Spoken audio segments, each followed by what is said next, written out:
Berlatar belakang di sebuah bandara Amerika Serikat, cerita Teddy dimimitian dengan memperlihatkan kepada dua orang gadis cantik nan seksi. Kita perkenalkan terlebih dahulu. Yang pertama bernama Mel dan yang kedua bernama Jules. Usus punya usus, ternyata mereka berdua baru saja turun dari pesawat setelah melakukan liburan di sebuah pantai. Dikarenakan terlalu capek, mereka terlebih dahulu harus beristirahat sejenak di bandara itu untuk merilekskan tubuh setelah melakukan perjalanan yang lumayan panjang. Kemudian Mel meminta tolong kepada Jules untuk membawakannya air minuman. Tentu saja sebagai sahabat yang baik, Jules mau mencarikan air untuk si Mel yang sedang kehausan. Namun tak berselang lama, muncullah dua orang pria tak dikenal yang mengajak mereka untuk saling berkenalan. Kedua pria itu bernama Seth dan juga sahabatnya bernama Matt, yang diketahui kedua pria ini satu pesawat dengan Mel dan Jules saat melakukan perjalanan. As well as engaged, as in soon to be married. The girl that was doing all those body shots at Senor Frogs? Huh. Kemudian Mel mengajak Jules untuk mengantarnya ke toilet terlebih dahulu karena si Mel ini dari tadi mual-mual terus, ya mungkin akibat jet lag. Saat berada di dalam toilet, Mel memberitahu kalau dirinya baru saja putus dengan tunangannya. Jules yang mendengarnya pun sedikit terkejut karena yang Jules tahu hubungan Mel dengan tunangannya itu tidak pernah ada masalah. Setelah merasa enakan pada tubuhnya, lantas mereka berdua pun pergi menuju tempat pengambilan tas. Akan tetapi sudah menunggu cukup lama, tas milik Mel tidak kunjung keluar dari konveyor, sampai-sampai hanya tersisa Mel dan Jules di tempat itu. Kemudian Mel pun melaporkan ke petugas bandara yang ternyata tas Mel tertinggal di bandara keberangkatan. Akibat hal itu mereka tidak bisa pulang langsung karena pihak bandara akan memproses barang tertinggal itu esok harinya. Ya, dengan terpaksa Mel dan Jules memutuskan untuk menginap di hotel terdekat pada malam itu. My bag's red. It's bright red. Last flight in. Check back in the morning. Lantas mereka berdua pun harus menunggu bus yang lewat di depan bandara dengan kondisi hujan yang cukup deras. Tak berselang lama datanglah bus yang melintas. Mel pun langsung menanyakan berapa tarif bus itu ke arah hotel terdekat. Namun sang supir meminta harga $30 untuk dua orang. Akibat terlalu mahal, akhirnya Mel tidak jadi naik pada bus itu. Tak lama dari itu muncullah bus kedua yang menawarkan setengah harga dari bus pertama, yaitu $15. Tertarik dengan harga yang lebih murah, akhirnya mereka pun langsung naik ke bus tersebut. Terlihat di dalam bus itu juga masih ada penumpang lain yang merupakan seorang pria bernama Andy. Sebelum berangkat, tiba-tiba Seth dan Matt muncul yang ternyata mereka juga ingin ikut dengan bus itu. Akan tetapi sang sopir yang bernama Tony menolaknya dengan alasan busnya hanya bisa mengantarkan penumpang ke 3 lokasi saja. Karena Jules dan Mel sudah berkenalan sebelumnya dengan Seth dan Matt, mereka pun meminta kepada Tony untuk memperbolehkannya naik karena tujuan mereka ke tempat yang sama. Pada akhirnya mereka semua pun sudah naik dan bus pun berangkat. So what happened to your reds? Mass brother totally flaked.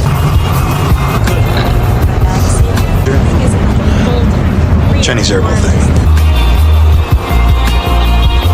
Saat di perjalanan keadaan baik-baik saja, terlihat mereka semua juga saling mengobrol dan menikmati perjalanan di malam itu. Namun tiba-tiba bus berjalan ke rute yang tidak seharusnya. Kemudian Jules pun bertanya kepada si Tony, kenapa bus ini tidak melewati jalan yang seharusnya. Tony menjawab kalau jalan yang biasa dilewati sedang mengalami perbaikan, jadi ia harus melewati jalan memutar agar tetap bisa sampai ke tujuan. Di sini mereka berusaha berpikir positif dan tetap tenan karena menganggap Tony lebih tahu jalan dan rute di daerah itu. Namun tak berselang lama, tiba-tiba sebuah mobil muncul, entah apa niatnya. Terlihat mobil itu seperti ingin membahayakan bus yang mereka tumpangi. Akibat perbuatan dari pemobil yang gak jelas itu, Tony harus menghentikan busnya karena salah satu roda belakang bus mengalami kebocoran. Ya, dengan terpaksa Tony harus mengganti bannya terlebih dahulu. Well, we got 2 hours, maybe less. Maybe more. Sweet. No, sir. Akibat dari kejadian itu, Seth menjadi emosi dan menyalahkan Tony karena telah melewati jalan yang tidak seharusnya. Ia memaksa Tony agar segera mengganti bannya dan kembali melanjutkan perjalanan. Jules yang tidak ingin menunggu mencoba menelpon taksi untuk mengantar mereka ke hotel. Namun sayang ponselnya tidak mendapatkan sinyal, jadi terpaksa mereka harus menunggu Tony mengganti bannya sampai selesai. Matt sebagai pria yang bijaksana sama seperti saya, dirinya siap membantu Tony untuk mengganti ban busnya supaya lebih cepat selesai. Namun kesialan pun terjadi di mana dongkrak yang mengangkat bus itu tiba-tiba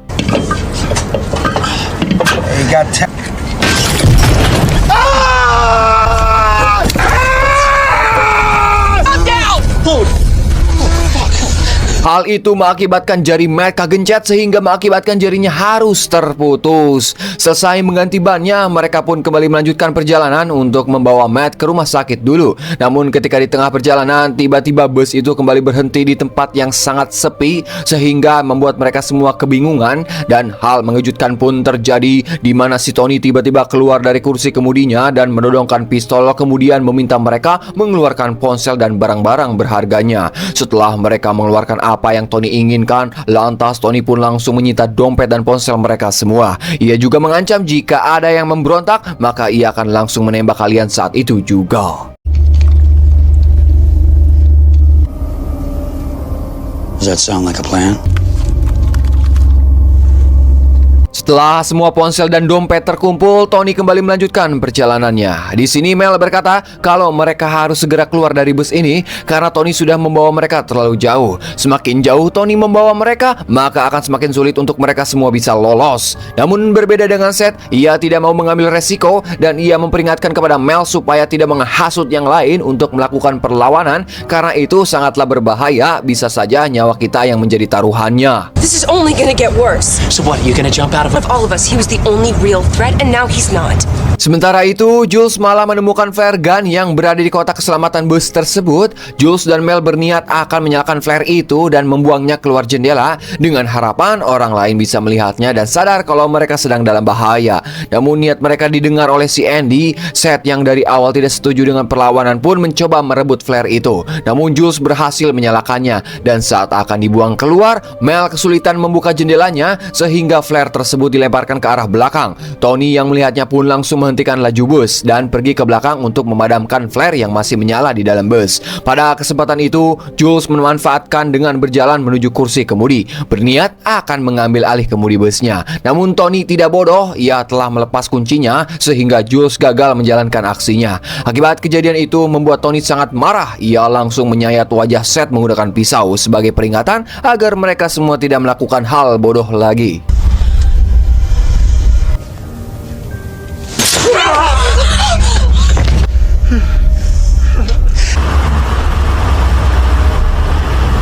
Setelah itu, Tony membawa mereka semua ke ATM. Kemudian ia menyuruh Jules untuk mengambil uang dari semua kartu ATM yang telah Tony sita sebelumnya. Saat mengambil uang, terlintas ide di pikiran Jules. Dengan perlahan-lahan ia menjatuhkan kertas koran ke tong sampah. Kemudian Jules langsung membakar kertas itu, ya, dengan tujuan supaya alarm kebakaran di ATM tersebut aktif.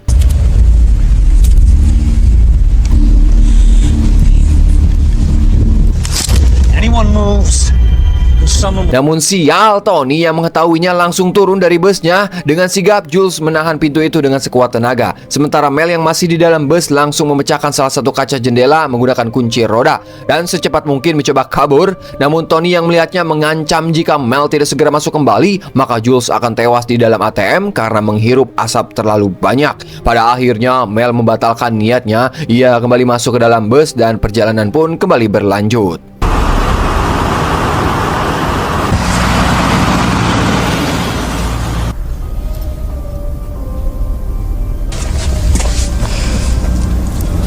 Kali ini Tony memberhentikan busnya di sebuah Indomaret. Kemudian ia menyuruh Mel untuk membeli barang-barang sesuai dengan yang sudah ditulis oleh Tony. Namun Tony terlebih dahulu memperingatkan supaya Mel tidak membeli barang lain selain yang sudah ditulis dalam kertas itu.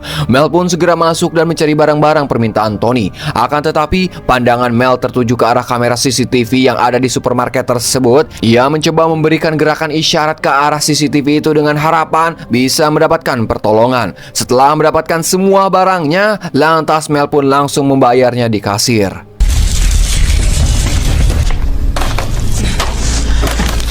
Nah, di sini petugas kasir menyadari kalau ada yang aneh dari gerak-gerik si Mel, seperti sedang merasa panik atau ketakutan. Kasir itu juga melihat tangan Mel yang berlumuran darah. Kemudian kasir itu pun mengatakan, "Apakah kamu baik-baik saja?" Mel pun menjawab, "Iya." Setelah itu Mel memberikan beberapa uang dan juga terselip sebuah kertas dengan tulisan, "Tolong panggil polisi dan juga tolong cek kamera CCTV." Sementara di dalam bus, Tony menyuruh Seth dan Andy untuk mengeluarkan semua barang-barang yang ada di bagasi. Namun dengan kondisi kondisi leher mereka yang terikat dengan rantai seperti anjing supaya mereka tidak bisa melarikan diri. Di saat Tony sedang lengah, dengan cepat Seth membuka ikatannya dan langsung melarikan diri. Namun sayangnya pelarian itu terlihat oleh Tony dan tanpa banyak omon-omon, Tony langsung menabrak Seth hingga tewas terlindas.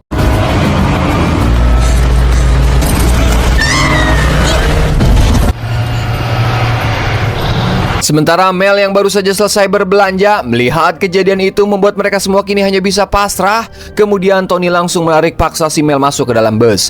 Di saat semua sudah mulai putus asa, ternyata Mel diam-diam sudah membawa pisau yang ia sembunyikan saat berbelanja di supermarket. Cara diam-diam ia memotong sabuk pengaman dan juga Matt langsung memecahkan kaca agar mereka bisa berteriak meminta tolong. Tony yang menyadari itu kembali memberhentikan busnya dan segera menuju ke belakang. Ia mendorongkan senjata pada mereka kemudian mengancamnya kembali agar jangan bertindak gegabah.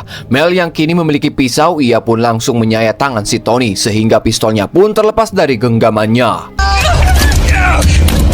Saat Tony akan mengambil pistolnya kembali, Matt langsung memukulnya dari arah belakang sehingga Mel berhasil mengambil pistol itu. Pada akhirnya keadaan pun berbalik. Sekarang Mel yang mulai mengancam Tony dengan pistolnya. Mel meminta Tony agar segera melepaskan mereka. Tony yang tidak bisa apa-apa pun akhirnya memberikan kunci sabuk pengaman sehingga mereka semua bisa terlepas dari ikatannya. Kemudian mereka mengikat Tony dan Mel dan terus mendodongkan senjatanya pada Tony. Sedangkan Matt dan Andy bersiap siaga dengan pisau yang mereka pegang. Namun saat bus kembali berjalan, tiba-tiba kesialan pun kembali terjadi. Ternyata si Andy ini merupakan komplotan atau sekongkol dengan si Tony. Alhasil Matt harus tewas ditusuk oleh si Andy secara diam-diam.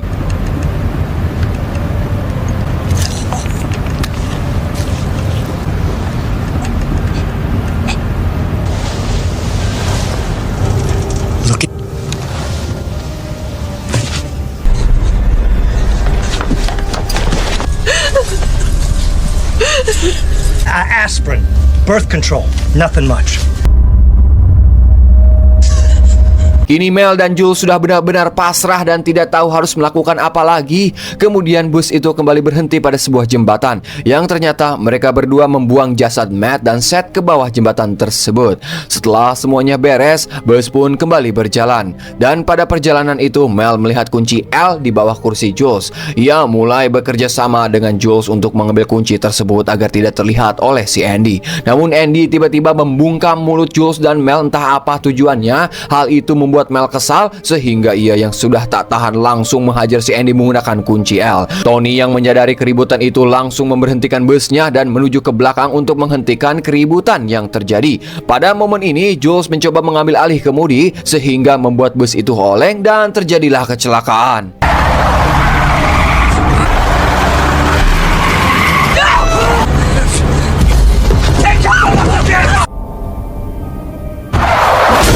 Setelah kecelakaan itu, terlihat Andy dan Tony tidak sadarkan diri, begitu juga dengan Mel, tapi hanya Jules lah yang masih tersadar. Dengan sisa tenaga yang ada, Jules berusaha keluar dari bus dan mulai berjalan menjauhi tempat itu.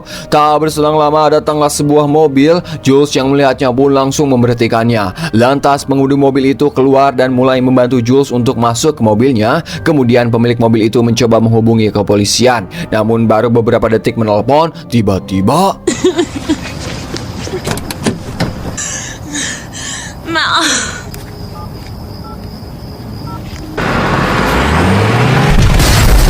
Tony langsung menabrak mobil itu beserta pemiliknya hingga tewas. Pada akhirnya Jules kembali masuk ke dalam bus dan melihat Mel yang sudah tersadar dari pingsannya. Setelah beberapa saat berjalan, akhirnya sampailah mereka di markas Tony. Di sini Tony bertanya siapa di antara kalian berdua yang memiliki tato di tubuhnya. Jules menjawab kalau dirinya yang memiliki tato. Tony segera membawa Jules ke sebuah ruangan untuk menghapus tato di tubuh Jules. Tak hanya itu, Tony juga mengambil kartu identitas Jules dan Mel, kemudian menyimpannya di dalam laci. Terlihat banyak sekali kartu identitas milik para gadis-gadis yang telah Tony culik. Entah apa tujuan mereka menculik semua gadis-gadis. Apakah mereka sering menculik gadis-gadis cantik itu untuk memuaskan hawa nafsunya? Penasarin? Oke, kita lanjutkan. Kemudian Tony kembali masuk ke dalam bus. Ia menyuruh si Mel untuk ikut masuk ke ruangan yang sama dengan Jules. Di sini Mel berusaha membuat Jules agar tetap tenan karena semua akan baik-baik saja. Promise. Stop telling me that it's gonna be okay because I suspected. Oh, he looked at. Tak berselang lama, Tony pun masuk ke ruangan itu dan memberikan semir rambut pada mereka. Ia menyuruh Mel untuk menyemir rambutnya menjadi pirang dan menyuruh Jules agar membantu Mel menyemir rambutnya. Mereka pun menuruti keinginan Tony sambil berpikir apa sebenarnya maksud dari si Tony. Setelah selesai mewarnai rambut, kini Tony menyuruh mereka melepas pakaian. Dengan terpaksa, mereka pun melepas semua pakaiannya dan hanya menyisakan kutang jeung cangcutnya saja.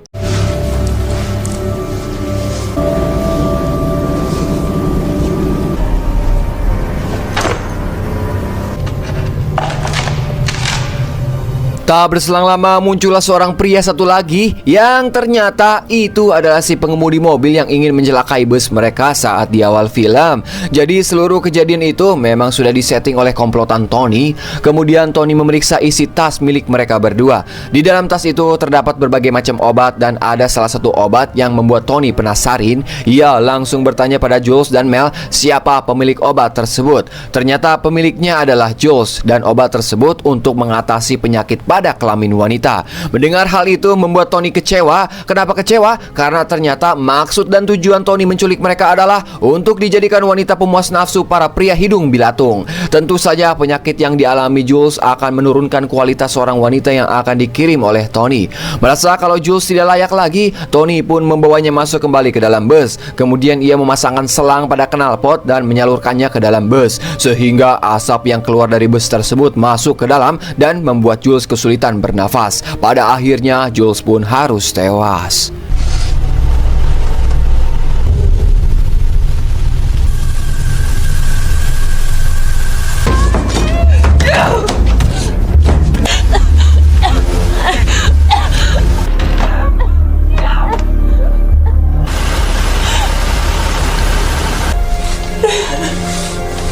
Sedangkan Mel yang masih di dalam ruangan, ia pun memanfaatkan momen itu dengan cara memecahkan cermin, sehingga pecahan dari cermin itu ia gunakan untuk mengancam si Tony, di mana Mel mengancam akan menyayat wajahnya sendiri sehingga membuatnya sama seperti Jules, yaitu tidak layak untuk dikirim sebagai wanita penghibur. Ancaman itu berhasil membuat Tony menjatuhkan senjatanya dan perlahan-lahan mundur menjauhi Mel. Kemudian Mel langsung berlari ke arah pintu keluar. Namun sayang pintunya malah terkunci. Kemudian Mel meminta kunci pintunya kepada Tony, dan saat Tony akan memberikan kuncinya, tiba-tiba Mel langsung menyerang hingga ia berhasil menusuk dan juga menembak si Tony.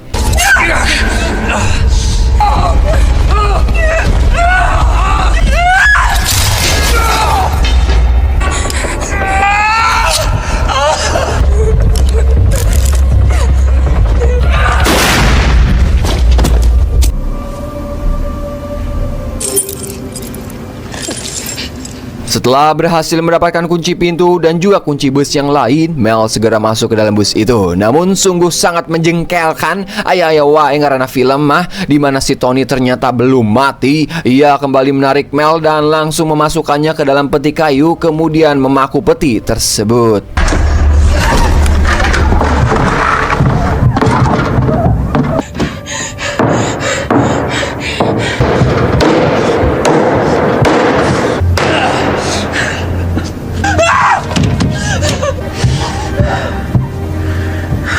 Setelah beberapa saat kemudian, Mel mendengar suara mesin dari arah luar. Ternyata itu adalah suara forklift yang sedang membawa peti berisi Mel yang dimasukkan ke dalam kontainer. Kemudian kontainer itu dibawa ke kapal kargo menuju Asia Timur. Kemudian Mel melihat sebuah foto beberapa gadis yang sedang berbaris tidak mengenakan pakaian sehelai pun. Setelah melihat foto tersebut, akhirnya Mel sadar kalau dirinya akan dijual dan juga untuk dijadikan seorang wanita penghibur.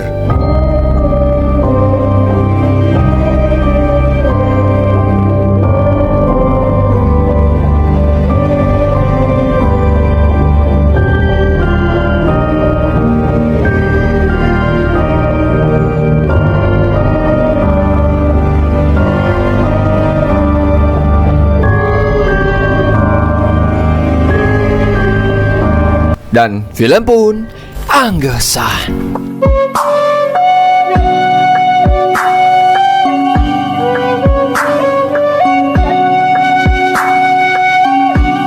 Yowes, mungkin segitu info ti pusat mengabarkan. Saya Dharma yang bertugas di kapal bebek-bebekan mengucapkan hatur nuhun. Dan tak luput, saya selalu mendoakan kalian semua diberi kesehatan selalu, dilancarkan rezekina, dipermudah segala urusana, sing sukses selalu. Sampai jumpa di video selanjutnya. Silakan Bapak Hansip the one and only penutupan.